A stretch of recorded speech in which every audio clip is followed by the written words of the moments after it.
Welcome to the ISB podcast. I'm your host, Sahil, here with Rahi, continuing our coverage of the European Championships. If you're enjoying these videos, please subscribe to the channel. Rahi, it was Group A, the last match day of Group A. And as we talk about, there's got to be drama with this round. Insane drama. In the end, some things never change, right? It's good to be German in a big tournament. It's not good to be Scottish. Ultimately, the last minute, unfriendly to one team, friendly to the other, and it's history repeating itself over and over and over again. Okay, let's get into it. Exactly that. And starting off with the German contingent. Rahi, you made a good call before this match. From a Swiss perspective, you said Dan Ndoye is going to give the Germans problems, and Switzerland scores first through who else? Dan Ndoye. Yeah, his goal's been coming this whole tournament. I think he's been very impressive. A real talent, and in the end, it's a great finish, right? It's also a very well-timed run. He runs across the front post, gets the little foot on it to flick it into the goal. And it's so nice to see a young player with I think it's his first goal for Switzerland ever, right? And to do it at this moment against Germany is incredible. And you love to see it. That's what this tournament's about, really, oftentimes. These young players who emerge. Great performance for him. Well-deserved goal. Yeah, and as a whole, the Swiss are pretty comfortable, right, Yeah. for most of the match. And they almost got a second. It was ruled offside, but I always thought the Swiss were going to get through this match. Yeah, they looked very comfortable, and the Germans really didn't, right? We've said they've been firing on all cylinders. They look like a real favorite. Today, they didn't look like a favorite. Today, they looked oftentimes second best to everything, and in the end, they were lucky.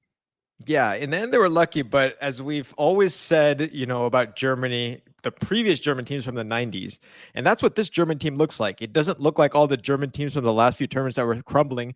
It looks like that German team from the 90s that, famously Argentine players used to say that, you stick a fork in them and they still come back. Gary Lineker used to say that, football is a very interesting game. People run around for 90 minutes. At the end, the Germans win. And here we go, Rahi. Here it is again. Yeah, and the reason it's like a win is because the draw takes them to the top of the group, right? So ultimately, the late goal is like a win for Germany. And they didn't play well. And they found a goal from the typical sources they found in the past, right? Fullkrug is very much a player in that vein of that German striker, not the most technically gifted, but finds a way to score big goals. So German in the end, right? A nothing performance, but a big result. This guy always seems to be in the right place at the right time, and he's turning into a goal machine. So before moving on, though, Rahim, one thing, does this performance show weaknesses in the German team, though, for the other teams moving forward who will play them in the knockout phase? Absolutely. Absolutely. And you brought up very correctly at the beginning of the tournament that there are frailties in the back. Rudiger was the one keeping him on Ndoye onside and with a big goal. In the end, Germany failed to sparkle today. Musiala didn't do what we thought he might do. And so there are real weaknesses if you're opponents of Germany. You can see there are weaknesses. But then the danger is they find a way, right? That's the thing. In the end, you can play well for 92 minutes. Yeah, and they find a way. So let's see what happened. Germany tops the group. Switzerland finishes second. And then, like you mentioned, some things never change. With the Germans winning in the last minute or drawing up the match the last minute at least, the Scotland not making out of the group stage, that seems to be a pretty standard happening at this point in time. It seems to happen over and over again, but it's also just the way this happened. I mean, conceding the last minute goal, it just felt so Scottish. I mean, it's the heartbreak, the way they tear your heart out. It's tough. It's tough to be a Scottish fan.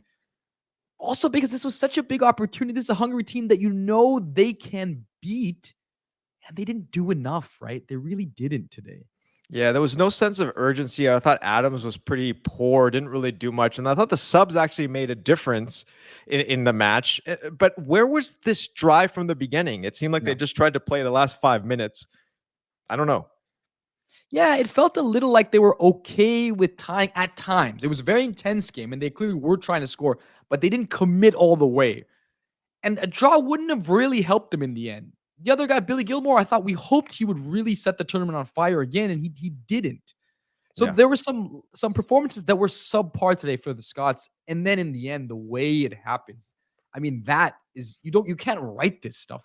It's Scottish. It's like someone took a Scottish stamp and was like, okay, we have to find a way to make this as Scottish as possible.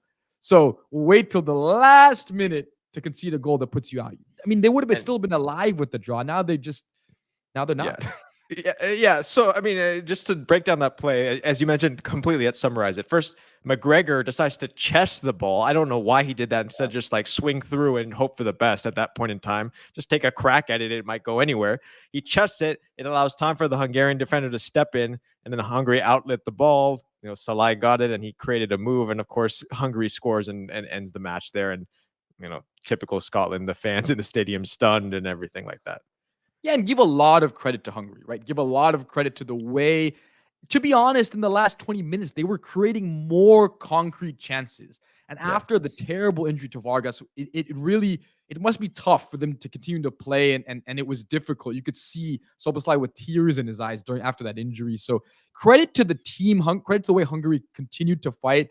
And yes, in the end, they kept attacking, they kept creating, and it was back and forth. They could have gone either way, but they're still alive. Barely, but Hungary still has a chance. Yeah, it can't be said for the Scottish who, you need to bring out the bagpipes now again after another tournament. Look, we have a soft spot. We have friends in Scotland and all that. But guys, one of these days you'll get through. Today is not one of those days. So moving on now to the next groups. This was a fascinating group, Group A, and we'll be coming to you now with the coverage of all the other groups as they finish up and we get into the knockout phases, that the picture starts to take a little more shape, Rahi. But it's been a great tournament so far. It's been a great tournament. It's been a great tournament. And it's sad because the Scottish fans really set the tournament on fire. Unfortunately, they won't be there any longer, but keep on singing, my friends. Keep on singing. If you all are enjoying these videos, please go and subscribe to the channel. Let's hear you German fans. Let's hear you Swiss fans, Scottish fans, Hungarian fans in the comments. Yeah. Hungarian fans. What a day for Hungary. What a day for Hungary. Great day for Hungary, and as they say, most days are good for Germany, but another good day, even a draw can feel like a victory. So everyone out there, keep watching the Euros, keep watching the beautiful games. See you guys soon.